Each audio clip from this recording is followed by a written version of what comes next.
morning. We have already completed theory of costing और I think यार जिन बच्चों ने एफर्ट डाला रहेगा उन बच्चों को कोई प्रॉब्लम नहीं आएगा कॉस्टिंग की थ्योरी में। क्या तो क्लियरली है, एफर्ट्स कहीं भी डालोगे तो कोई प्रॉब्लम नहीं होने वाला है। ओके, बहुत सारे बच्चों का हमें जो रिस्पॉन्स पॉजिटिव आया, लेकिन मैं स्ट्रेट अवे बोल रहा हूँ बहुत सारे ऐसे बच्चे जिनका रिस्पॉन्स एकदम वर्स है। उसमें नितेश पांडे, सुहेल, अकबर का तो चलो उसके पापा का प्रॉब्लम है इसलिए वो अभी साइड में एकदम है, साधना, निशा, इन लोगों का रिस्पांस एकदम नेगेटिव है। आपको क्वेश्चन इतना बना के दिया था, मैं चेक भी बाकी बच्चों का कर दिया, ऑन द स्पॉट एक दिन में चेक करके दे दिया, रजिस्टर भी बहुत सारे बच्चों ने भेजा भी नहीं। ऑनलाइन लेक्चर में ऐसा नहीं कि खाली उमेश सर का रिस्पॉन्सिबिलिटी है, हम लोगों को 2-2 ढाई घंटा लग रहा है अरे वीडियो बनाने और फिर सब उसको सेंड करने के लिए, एडजस्टमेंट करने के लिए। ठीक है, आप तो 1 घंटा भी एफर्ट नहीं डालते हो। और तो बहुत सारे बच्चे जॉब पे भी जा रहे हैं, मैं 1-2 नाम और छोड़ दिया हूँ, आदित्य भी है, गोल्डी, उसका भी रिस्पॉन्स एकदम नहीं है, कृष्णा का थोड़ा बहुत दिया है। कुछ बच्चे हैं कि बोल रहे हैं कि क्वेश्चन हमें सर कॉल करेंगे। अब बहुत सारे बच्चे जो मैं कॉल करता तो उठाते नहीं हूँ, जब आपके पास मिस कॉल गया तो आप कॉल करो ना वहाँ से, और आप लोग भी कॉल नहीं करते, हटा दो।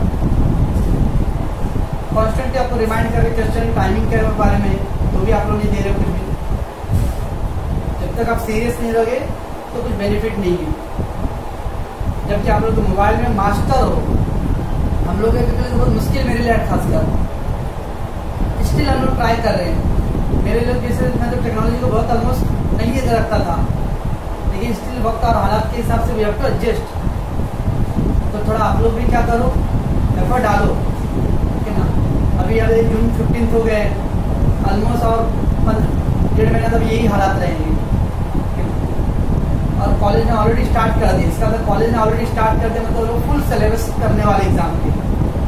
अभी 2-3 बच्चों का रमेश सर बता रहे थे कि किस तरह का एक्सपीरियंस आ रहा है कॉलेज से।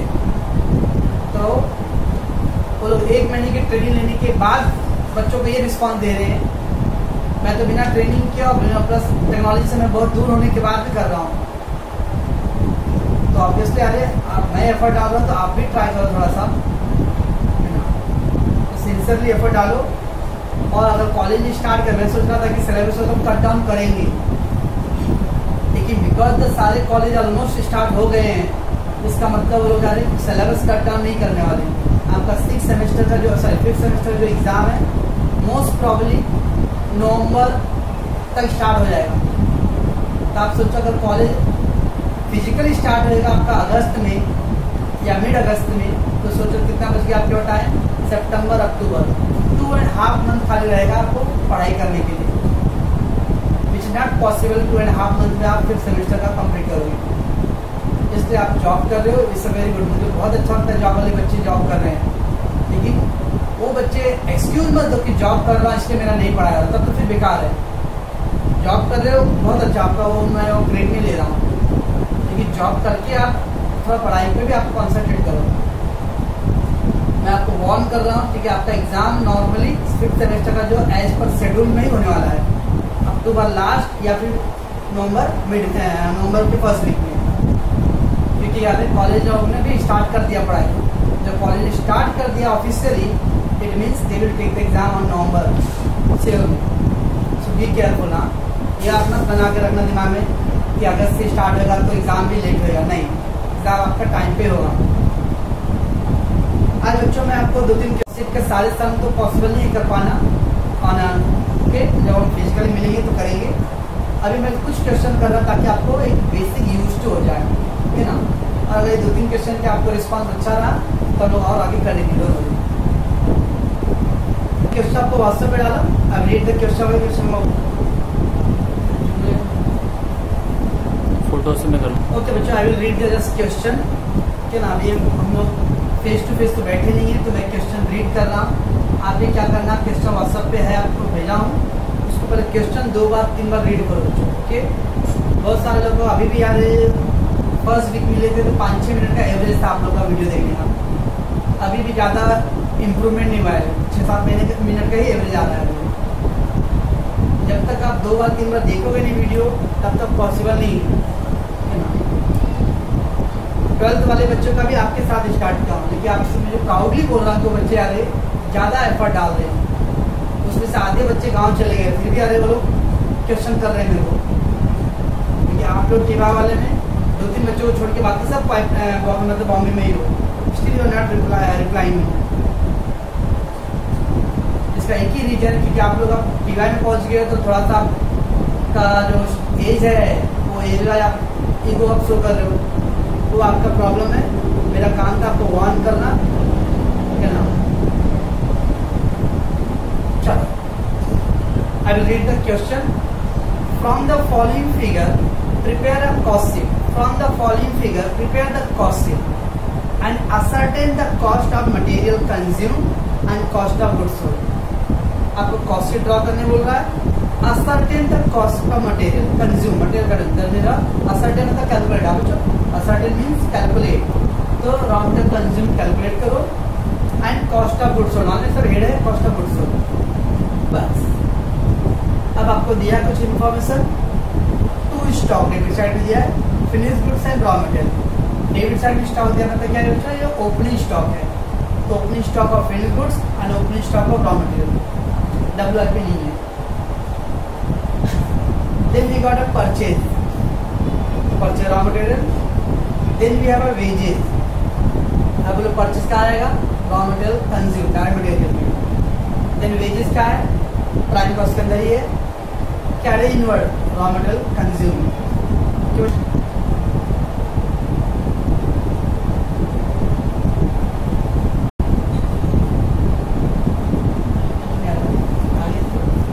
थोड़ा आगे से हो जाएगा, हाँ हो जाएगा, थोड़ा पीछे ना, ठीक।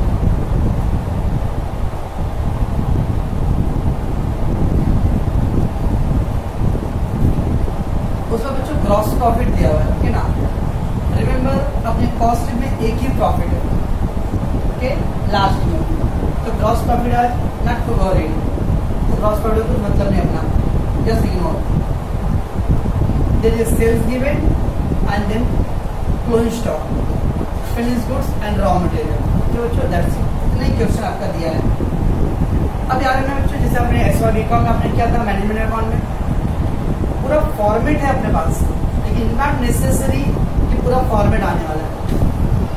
जो जो पॉइंट दिया है वी विल राइट आउट, और जो पॉइंट नहीं है उसको स्किप करो, जस्ट इग्नोर, है ना। अब ऐसे इसमें भी देखो, इसमें खाली परचेज वेजेस कैरेज दिया है, no factory item, no office item, no saving item, nothing, कुछ नहीं दिया है। जब कुछ नहीं दिया है तो उसको आप लोग केयर करने की जरूरत नहीं। और सबसे फंडामेंटल क्वेश्चन कभी भी कॉस्ट शीट आया सबसे पहले देखिएगा यूनिट के बारे में, यूनिट। तो पहले क्वेश्चन चेक करो क्या यूनिट दिया है क्या। मैंने पूरा इंटायर क्वेश्चन देखा, उसमें कहीं पे भी यूनिट के बारे में इंफॉर्मेशन नहीं है। इसका मतलब ये हो गया कि हम लोग पर यूनिट का कॉलम ड्रॉ नहीं करने वाले, तो यूनिट है ही नहीं एट ऑल। ओके, अपने 2 कॉलम होता ना, total and per unit. We don't have a unit, जब यूनिट नहीं है तो हम लोग पर यूनिट का कॉलम ड्रॉ नहीं करेंगे। तो कभी भी कॉस्ट शीट का जब सम करो, सबसे पहले see that whether the unit given or not. If the unit given, okay, we will prepare the unit column. If unit not given, we will not prepare the unit column. Okay बच्चों, okay, let's see the how to start.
just as cost sheet statement for the year ended, for the period ended. They are not given about the period or the month or year. Okay, so no need to write this. Only write cost sheet statement. Statement. This is not account. ये debit credit form में नहीं है, तो this is statement. तो बच्चों now particulars, उसके हम क्या करते थे, total amount and then per unit, but we are not going to prepare the per unit column. Why? Because in no unit, जब यूनिट नहीं रहेगा बच्चों पर यूनिट का कॉलम बनाने की जरूरत नहीं है। क्यों बच्चों? पहला सम है बच्चों, जस्ट कॉन्सेंट्रेट करना। मालूम है बहुत तो बच्चों को थ्योरी रेडी है और फॉरवर्ड भी रेडी है, ठीक है ना, but still just 2-3 some basic में नाप लिया हूँ। ये तीनों का अगर अच्छा रिस्पॉन्स रहा तो हम लोग कल बड़े सम भी कर सकते हैं। चलो क्या था बच्चों, पहले क्या लिखते थे हम लोग, direct cost. Yes, direct cost. अपने फॉर्मेट पे जाना है, फॉर्मेट से डिरेल है, मतलब रेलवे गाड़ी जब तक ट्रैक पे चल रहा है इट्स गुड, वैसे ट्रैक पे तो आपको वो पैटर्न जो अपना फॉर्मेट है उस पर ही जाना है। Direct cost calculator. फिर क्या करते हैं हम लोग, फर्स्ट डायरेक्ट मटेरियल। बच्चों अब रेके में कहते हैं हम लोग raw material consume.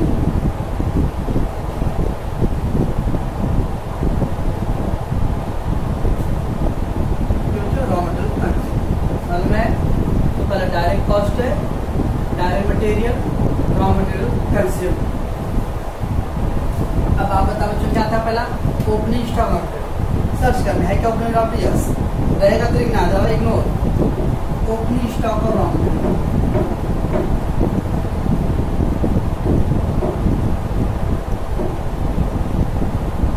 Opening stock और रॉ मटेरियल बच्चों, देखो अपने पास दो कॉलम है, पर यूनिट कॉलम नहीं ना, कॉलम ऑटो कॉलम, ठीक है ना, दोनों unit right the inner most right here.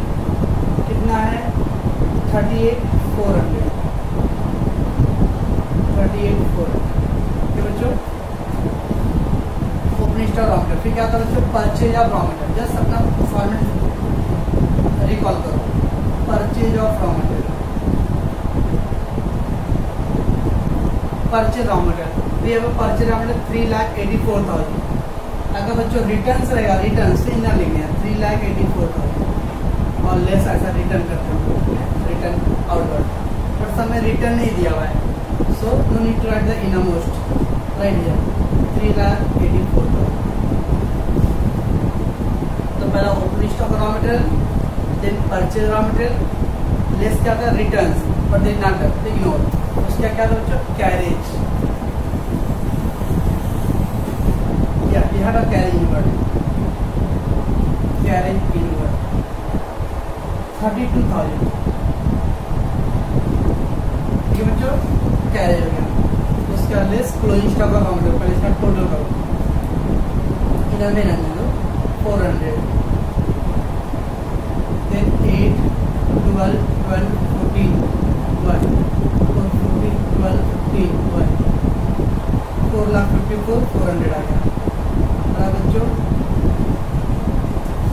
तो कैसे हुआ ये, डायरेक्ट कॉस्ट पहला डायरेक्ट मटेरियल, उसके अंदर raw material consume heading packet वाले हम लोग, पहला opening stock raw material, then the purchase और देन लेस रिटर्न, रिटर्न नहीं है तो नो सर पकड़ के नहीं बैठना, नहीं है तो क्या करेंगे, वो है एंड देन कैरेज टोटल। फिर क्या लगता है बच्चों, less closing stock of raw material, less closing stock of raw material बच्चों, less closing stock of raw material.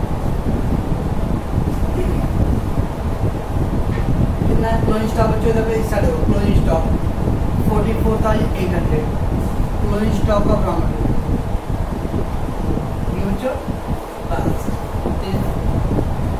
Stock adjust करो, 14, 6, 313, 9, 4,09,600। ये आंसर क्या है बच्चों, raw material consume. Someone asked, tell me the raw material consumed, we will write the answer, give the answer 4,09,600. They asked that. Ascertain the cost of material consumed. Cost of material consumed, that is 4,09,600. बच्चों ये हो गया पहला direct material. फिर क्या करते हैं बच्चों, डायरेक्ट वेजेस।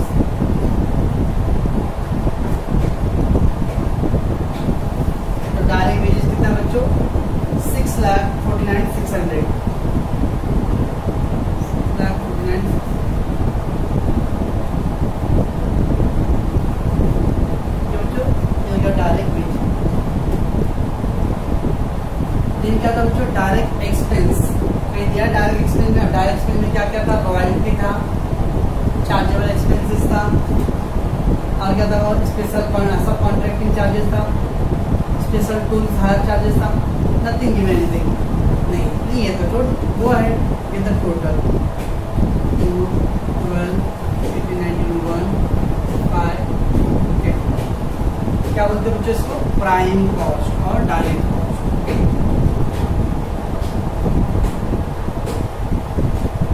ज़्यादा बच्चों तो बस खाली फॉर्मेट पे जाना आपको।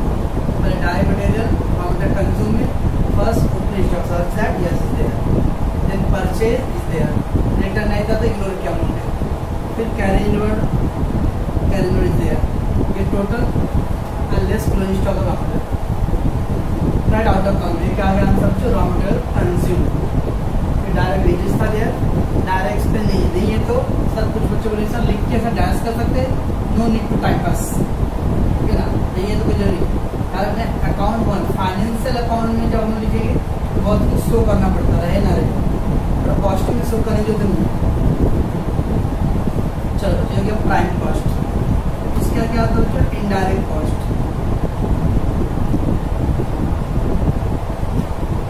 अब बच्चों इनडायरेक्ट कॉस्ट में क्या था बच्चों? पहला ऐड फैक्ट्री ओवरहेड। बच्चों मतलब फैक्ट्री ओवरहेड्स कहीं पे भी फैक्ट्री में क्या था? Power and fuel, motive power, water and gas, कुछ भी दिया है यहाँ पे? पावर फ्यूल, मोटिव पावर कुछ भी नहीं दिया है। No factory overheads. अब फैक्ट्री ओवरहेड नहीं है बच्चों, ठीक है ना? एक्चुअली हम लोग फैक्ट्री ऐड फैक्ट्री ओवरहेड तो क्या था बच्चों? इसमें फैक्ट्री ओवरहेड ऐड कर देता था तो वर्क कॉस्ट आता था, बराबर है? एक्चुअली ऐड करने वक्त हम लोग ऐड ओपनिंग स्टॉक और WIP less closing stock of WIP, बराबर है? तो आता था अपना वर्क कॉस्ट और फैक्ट्री कॉस्ट। सब में नहीं, फैक्ट्री ओवरहेड भी नहीं है और WIP भी नहीं है इसके अंदर, ये सब अटॉल नहीं है, कुछ भी नहीं, ठीक है? इसके बाद क्या था बच्चों? Add office and administrative, add office and administrative, ठीक है बच्चों? तो ऑफिस एंड एडमिनिस्ट्रेटिव है क्या? ऑफिशियल आइटम क्या था ऑफिस में? Rent, salary, telephone bill, insurance, कुछ भी नहीं कर, सिंपल और फंडामेंटल था। तो अब ये भी नहीं है तो कॉस्ट ऑफ प्रोडक्शन इसके बाद आता। फिर क्या था बच्चों? Add opening stock of finished goods and less closing stock. ये है क्या? यस ये yes opening finished goods closing. इसका मतलब डायरेक्ट इंडायरेक्ट कॉस्ट में डायरेक्ट कौन सा आइटम? खाली यही दो है, ये सब आइटम नहीं है। तो नहीं है तो सब लोग इग्नोर कर सकते हैं। मैं क्या बोल रहा हूँ तो ध्यान रखना है, कोई जरूरी नहीं कि लिखना हो सकता, उसको इग्नोर कर सकते। एंड देन क्या होता है इसके बाद? क्या था बच्चों? Cost of goods sold, cost of goods sold आ गया। फिर क्या करते थे? Add selling and distribution overhead. अब सेलिंग डिस्ट्रीब्यूशन क्या था बच्चों? Salesman salary, commission, advertising, bad debts, ये सब कुछ है वो भी नहीं है, खाली बस ये दो आइटम दिया हुआ, इतने के लिए सब पूरा।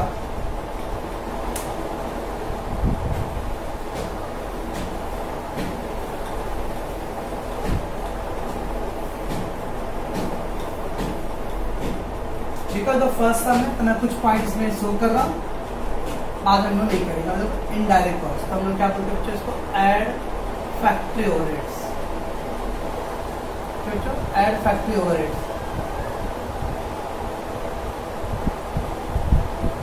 आप चाहो तो नहीं लिखो चलेगा, बट फर्स्ट समय मैं ट्राई कर रहा हूँ। ठीक है बच्चों?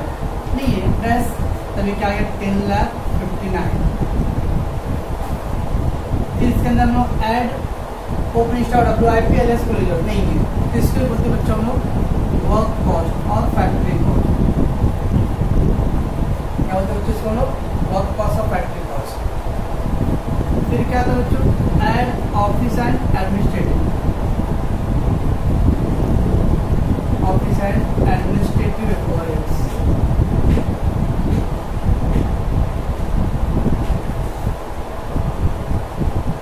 कुछ है कि ऑफिस का आइटम बच्चों? नहीं है ऑफिस। ये क्या आ गया? कॉस्ट ऑफ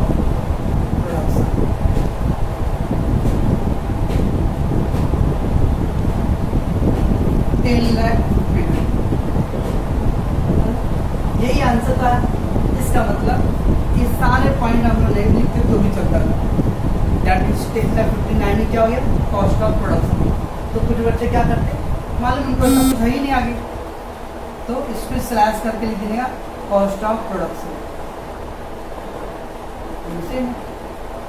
तो बेटा का फर्स्ट सम था इसलिए मैं वो लिख रहा हूँ, आगे हम लोग धीरे धीरे करेंगे इसको।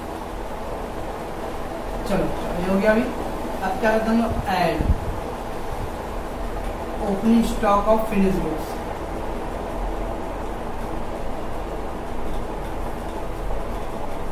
ओपनिंग स्टॉक फिनिश गुड है क्या बच्चों? Opening stock yes 1,28,000 and then less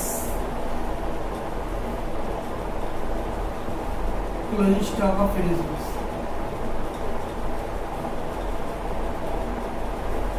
Closing stock finished goods 1,12,000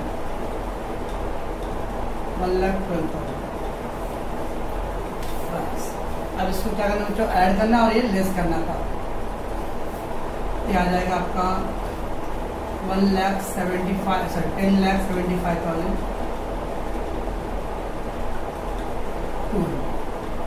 आप इसको ऐड करो और लेस करो तो आपका आंसर आएगा। क्या है क्या बोलते हैं बच्चे इसको? Cost of goods sold.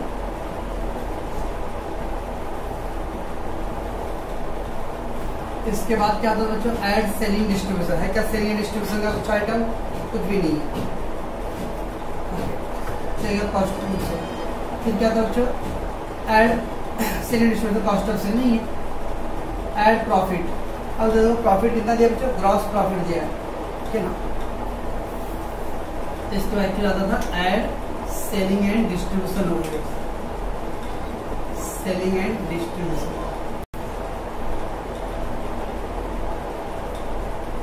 Selling and distribution का एक भी आइटम नहीं है, तो मैं अभी इसको डैश कर देता हूँ।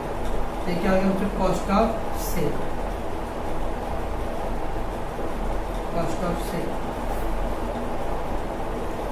10,75,000। फिर क्या था बच्चों? Add profit. ऐड प्रॉफिट तो कितना दिया प्रॉफिट बच्चों? Gross profit 2,68,800। 2,68,800 ऐड कर दो। 10, 1, 13, 14, 1, 14, 1, 12,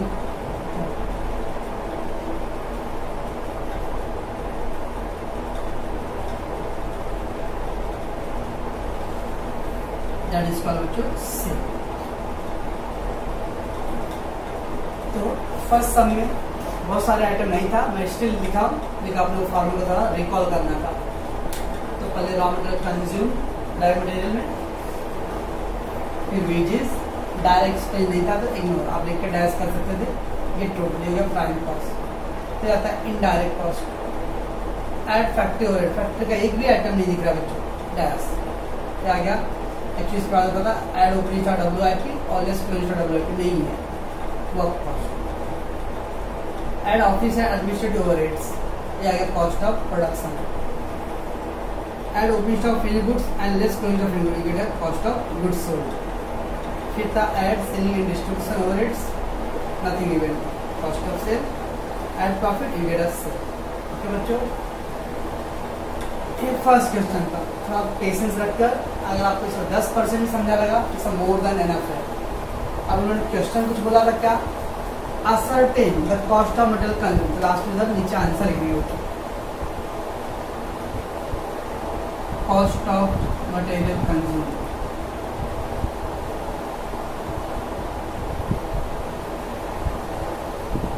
कितना बच्चों? Cost of material consume, raw material consume, raw material consume, ये जो आंसर है यही है रॉ मटेरियल कंज्यूम।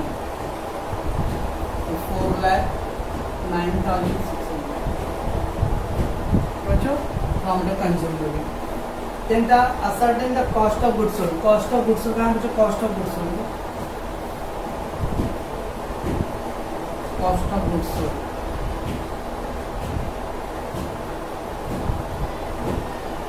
$10,75,000। इस तरह से लास्ट में आंसर। तो बच्चों इसको फर्स्ट क्वेश्चन अच्छे से रीड करना, इसको एक बार, दो बार, तीन बार आप देखो और ट्राई करने को। इसमें मेरे क्या क्या हो, जो आइटम मेरे यहाँ पर डाई एक्सपेंसिव नहीं था उसमें डैश कर दो। अब यहाँ पे बहुत सारे आइटम को हम लोग इग्नोर कर सकते थे, ठीक है ना, बट बिकॉज फर्स्ट सम था और उसको मुझे फॉर्मेट में बनाना था, इसको मैंने लिखा हूँ। एक दो सम के बाद हम लोग देखेंगे, धीरे धीरे उसको स्किप करेंगे दोनों। तो फॉर्मेट क्वेश्चन रीड करो दो तीन बार और उसके बाद फिर फॉर्मेट के हिसाब से जाना, कुछ नया करना नहीं है। और फैक्टर के बाद फैक्टर का एक भी आइटम था ही नहीं, इसके डैश कर दो, वो है।